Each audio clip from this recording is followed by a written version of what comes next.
그런 일이 벌어질 줄 알았어요. 2차 대전의 순교가 뭡니까?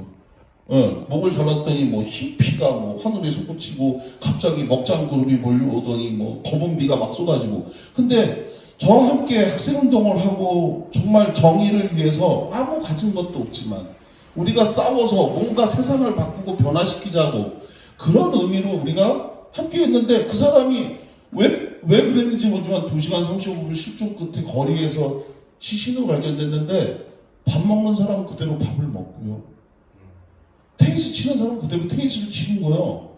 그게 저한테는 너무 충격이었어요. 그래서 제일 먼저 제가 한 일이 뭐냐면 정말 정성껏 울었어요. 제가 다시 울 수 없을 만큼 정말 처절하게 울었어요. 막 토하면서 울었어요. 막 발버둥 치면서 막 울었어요. 왜냐하면 누군가라도 그렇게 울어주지 않는다면, 당시 66년생이었던 그 형, 고작 24해를 살다가 죽어간 그 형의 죽음이 너무 슬펐기 때문에 처절하게 울었고, 그리고 그 다음날부터 죄송한 얘기인데 수업을 안 들어갔어요. 대학에서. 그는 죽었는데 나는 학점을 받겠다고 수업에 들어가는 게 도저히 양심상 도저히 안 되더라고요. 제 그때 당시의 기준으로는. 그는 죽었는데 나는 학점 받겠다고 또 들어가 수업을 받아. 그래서 그 다음부터 수업을 안 들어가고 매일 뭐 했냐면 유인물을 썼어요. 대자보를 썼어요. 찌라시를 만들었어요. 그의 억울한 죽음의 진실을 밝혀달라고 여기저기 찾아다니면서 유인물 나눠주고, 그리고 또 구타당하고 막 이렇게. 그리고 다음해 91년도에 그분의 일종의 추모제를 지내주고 싶어갖고 싸우다가 감옥에 갔고 구속돼서, 그리고 나서 끌려가던 날 제가 그 생각을 했어요. 그 형은 90년에 그렇게 의문의 죽음을 당해서 거리에서 시신으로 발견됐고, 그 형이 죽던 날 제가 손가락을 여기를 3번 그었어요. 이 손가락을 3번 칼로 그었습니다. 근데 제가 지금 생각해봐도 참 똑똑한 것 같아요. 제가 저를 생각해볼 때. 왜냐? 제가 오른손잡이거든요. 그 형의 죽음의 영전 앞에서 내가 형을 죽을 때까지 잊지 않고, 그리고 형이 살아있는 동안에, 내가 살아있는 동안에는 형의 추모제를 내 손으로 끝까지 하겠다라는 약속을 제가 했어요. 그리고 이 약속을 뭔가를 증거를 남기고 싶어서 제가 한 게 뭐냐면 혈서를 써야 되겠다. 그래서 그 형의 이름을 써야 된다고 해서 칼을 꺼내서 딱 이걸 하려고 했는데, 생각해보니까 제가 유인물을 써야 되잖아요. 대자보를 써야 되잖아요. 이거를 하면 오른손잡이인데 이거를 못할 거 아니에요. 그래서 제가 그 다급하고 위험한 상황에 고작 21살밖에 안 된 제가 이쪽 손가락을 칼로 그어야 되겠다 해서 제가 칼을 그었는데, 칼을 또 낡은 녹슨 칼을 또 갖고 오는 바람에 한 번 그었더니 글자 하나 쓰니까 피가 멎는 거예요. 야, 이거 어떻게 해요? 하던 거 마저 해야지. 누구는 뭐 얼마 전에 총선 때 공천하겠다고 뭐 이렇게 하고 아까지기로 쇼를 하고 했는데, 저는 그거 못하겠고 혼자서 했지만 찢어진 데다 또 그러니까 진짜 뒤통수에서 뭐가 툭툭툭툭 끊어지는 느낌이 드는데, 30년이 지났지만 지금도 잊혀지지가 않는데요. 그런 상태에서 1년이 탁 될 때에 제가 이제 추모제를 하려고 했는데, 그 추모제를 하지 못하게 그 형을 1년 전에 죽였던 7번 납치, 폭력, 테러, 감금을 했던 그 조직폭력배들이 이번엔 또 저희한테 와갖고 그 추모제를 못하게 또 저희를 때리고 막는 거예요. 그래서 그날 사실은 제가 분신자살을 하려고. 왜 분신을 하냐면요, 어르신께 송구한 말씀이고 죄송한 말씀인데 왜 분신을 하냐, 제가 경험을 해봤던 사람으로서 말씀드리면, 목숨이 하찮아서 분신을 했던 게 아니고요, 바로 이 권력, 세상에는요 마이크 권력이라는 게 있습니다. 이 마이크를 아무나 주는 게 아니거든요.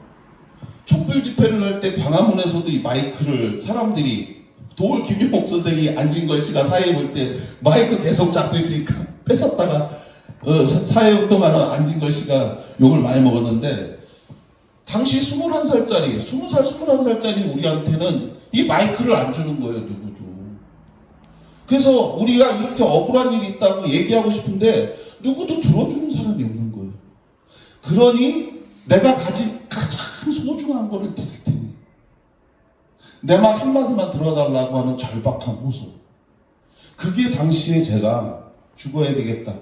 내가 가진 거라고 내 목숨밖에 없는데 이 목숨을 내드릴 테니 제발 그의 억울한 죽음에 누군가 귀를 좀 기울여주고 그의 억울한 죽음을 누군가 좀 함께 해달라고 하는 그 간절한 호소를 정말 처절하게 혼자 울면서 유서를 쓰고 했는데 그날 처음 알았어요, 제가 그때 막 깡패들 한 10대명이 와서 나 세파이프 강목 일본토 같은 걸로 때리고 할 때 제가 맞은 걸로 뉴스에 나갔던 사람이거든요. 굉장히 많이 맞아갖고. 근데 그날 처음 알았어요. 석유로 한 마리 여기에 있길래 3월달이니까 난로에 집어넣는다고 한 통 있더라고요. 라이터를 들고 그리고 나서 라이터 탁 켰는데 그날 처음 알았습니다. 우리 선생님 라이터가 석유에 젖으면 불꽃이 튈까요, 안 튈까요? 안 되죠. 아세요? 해보셨어요? 전 그날 처음 알았어요. 라이터가 그 다음에 이렇게 했는데 불티나 이 돌이 안 튀는 거예요. 젖은 것처럼 마치 물을 먹은 것처럼. 두 번째 제가 알게 된 거는 두 번째 이걸 해놓고 했는데 라이터가 안 튄다는 것과 두 번째는 눈가에 그 석유가 스며들면서 눈알이 뽀개지도록 아프다는 걸 두 번째 깨달았습니다. 그리고 세 번째는 주변에 있던 후배들이 그런 제 모습을 보고 와서 덮쳐갖고 사지팔을 다 붙잡고 울부짖으면서 선배 이러면 안 된다고 막 하는데 진짜 미치겠더라고요. 눈이 아프다는 얘기도 못하겠고 그 위중 하나 야 눈 아프니까 제발 나 이 얘기도 못하겠고 그런 상태로 사지를 웃겨서 했는데 안타깝게도 그 다음날 제 동료가 제 실패를 교훈 삼아 신나를 뿌리고 또 분신을 했어요. 그때 8일간 항쟁을 하다가 결국 저는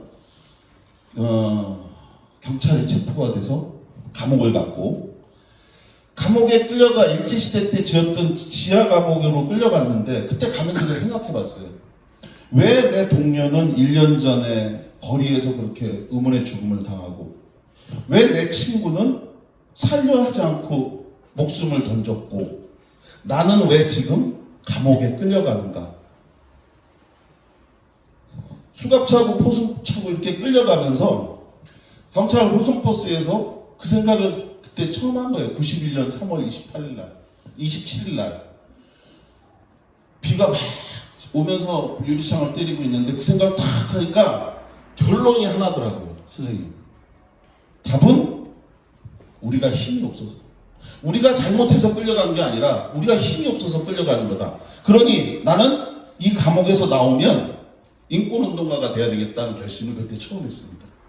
91년 3월 27일 날 제가 인권운동가가 돼야 되겠다라는 결심을 한 게 그날이고, 그리고 그날부터 지금까지 저는 인권운동가의 길을 걸어오고 있고, 그런 과정에서 억울한 누군가의 죽음에 대해서 관심을 갖게 돼서 오늘 이 자리에서 군의문사, 제가 2002년부터 4년까지 대통령 소속 의문사 진상규명위원회라는 곳에서 장준하, 제안인사 장준하 선생 아세요? 그분의 조사팀장으로 장준하 선생의 죽음에 대해서 진실을 추적을 했고, 2006년부터 10년까지는 이완용 친일 반민족 행위자 1,005명에 대한 그들이 조국을, 민족을 배반한 대가로 취득한 친일 재산을 국가 기속해서 독립운동가 후손들을 위한 기금으로 쓰는 대통령 소속 친일 반민족 행위자 재산조사위원회에서 4년간 조사관으로 일을 했고, 지금은 대통령 소속 군 사망사고 진상규명위원회라고 하는 국가기관에서 사무국장으로 일하면서 지난 1948년 11월 30일 날 우리나라에서 군대가 처음 출발을 했습니다. 국군조직법에 의해서.